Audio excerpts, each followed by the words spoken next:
I am the Tofu Golem. Please enjoy the video.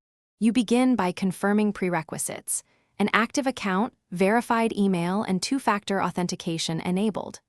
Once done, gather the core inputs, ticker symbols, target price ranges, and date filters so you can act fast.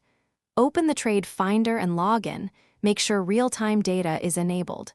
Then select your watch list and preferred market. This gets you immediately into the first actionable step: defining the search scope and access level before you start running queries.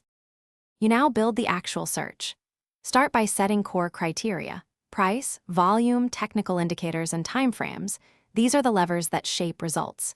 Use built-in presets for speed or create custom filters when you need precision, and save the template for reuse. Once you run the query, preview results and sort by relevance or date. If too many matches appear, tighten thresholds. If too few, broaden volume or price ranges. This is where the detailed execution happens. Finish by selecting promising trades, exporting them, and setting alerts for price or volume triggers. Add concise notes for each entry. Once done, backtest your filters on historical data to validate performance before executing live.